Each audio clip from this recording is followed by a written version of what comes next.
A participação de atletas trans e intersexo no esporte feminino é, sem dúvida, um dos debates mais intensos do momento. Para a gente entender melhor essa discussão, vamos mergulhar hoje nos principais argumentos de uma perspectiva mais crítica sobre o tema, tudo com base em comentários e fontes recentes. Olha, essa frase é forte, né? Ela foi atribuída pela fonte à oponente italiana da boxeadora Imane Khelif.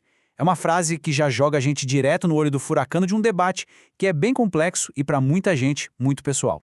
Para a gente conseguir navegar por essa discussão, a gente vai analisar os argumentos da fonte em 5 pontos principais. Vamos ver o que eles dizem.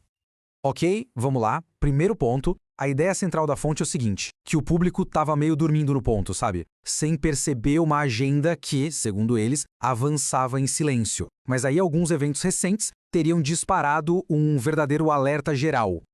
E para construir esse argumento, as fontes focam em duas atletas, em dois casos bem específicos, para mostrar essa suposta mudança na percepção do público. Vamos ver como isso funciona. O primeiro caso que a fonte apresenta é o de Caster Semenya. Eles usam o caso dela como um exemplo de uma época em que, na visão deles, quase ninguém falava sobre esse assunto. A conscientização era mínima.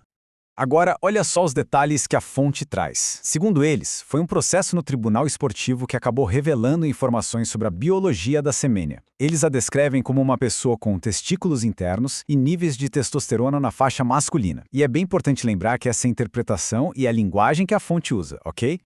Isso nos traz para o segundo caso, que é mais recente, o da boxeadora Imane Khelif. E aqui, segundo as fontes, a coisa foi bem diferente. A reação do público foi muito, mas muito maior. A fonte descreve esse caso da Imane Khelif de uma forma bem impactante. Eles falam da luta, da lesão, da adversária e do que eles chamam de uma tentativa da mídia de abafar o caso todo. E tudo isso culmina com a própria fonte afirmando que Kelly seria um homem. Tá, mas qual é a base científica que a fonte usa para sustentar esses argumentos? Vamos dar uma olhada agora na lógica biológica que eles apresentam. O ponto central do argumento biológico da fonte é esse. Para eles, não existe uma sobreposição entre os níveis de testosterona de homens e mulheres. A ideia é que, mesmo uma mulher com uma síndrome que aumente a testosterona, ainda assim os níveis dela não chegariam nem perto dos níveis mais baixos de um homem. Ou seja, seria um divisor de águas bem claro. A fonte também dá uma definição bem específica do que seria intersexo para eles, tratando como uma condição genética real, sim, mas bem particular, marcada por essa ambiguidade nas características sexuais. Bom, a partir daqui, a conversa muda um pouco de rumo. A fonte sai do argumento biológico e entra numa questão mais política.